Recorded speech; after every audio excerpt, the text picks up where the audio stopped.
నమస్తే జర్నలిస్ట్ మందగిరి.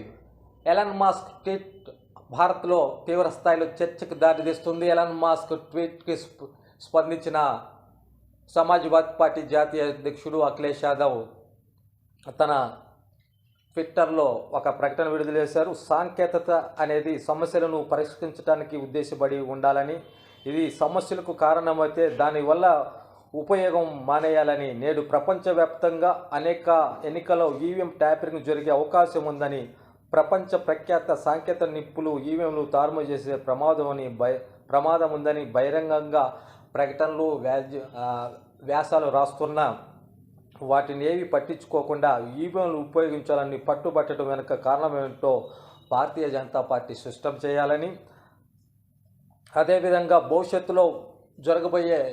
భారతదేశంలో భవిష్యత్తులో జరగబోయే అన్ని ఎన్నికలు బ్యాలెట్ పద్ధతిలోనే ఎన్నికలు జరపాలని అఖిలేష్ యాదవ్ తన ట్విట్టర్లో ట్వీట్ చేశాడు. మొత్తం మీద దేశవ్యాప్తంగా అనేక రాజకీయ పార్టీలు ఎలాన్ మస్క్ కదిలించిన తేనె తిట్టని ఆధారంగా దేశవ్యాప్తంగా అనేక రాజకీయ పార్టీలు, సామాజిక కార్యకర్తలు, ప్రముఖ సుప్రీంకోర్టు న్యాయవాది ప్రశాంత్ భూషణ్ లాంటి వాళ్ళు కూడా ట్వీట్ చేస్తున్న పరిస్థితి. దేశవ్యాప్తంగా ఈ ఈవీఎంలపై పెద్ద ఎత్తున చర్చ జరుగుతుంది.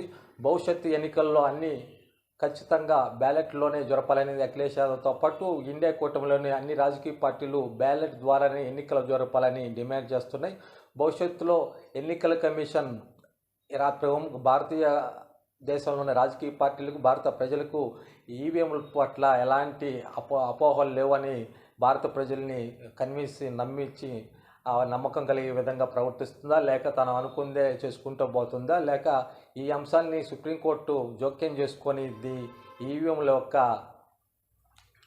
ట్యాంపరింగ్ వచ్చే ఆరోపణలపై ఎన్నికల కమిషన్ ఏదన్నా సరైన నిర్ణయం తీసుకుని ప్రజల ముందుకు సంతృప్తిపరిచే చర్యలు తీసుకుంటుందా, లేక ఈ యొక్క ఈవీఎంల ట్యాంపరింగ్ లేక ఇతర వచ్చే ఆరోపణలపై సుప్రీంకోర్టు జోక్యం చేసుకొని అంతిమంగా ఏదైనా మంచి తీర్పు ఇచ్చే పరిస్థితి ఉంటుందా అనేది భవిష్యత్తులో జరిగే పరిణామాలను బట్టి అలాంటి పరిణామాలు జరుగుతాయి అనేది మనం కొంతకాలం వేచి చూడాల్సి ఉంది.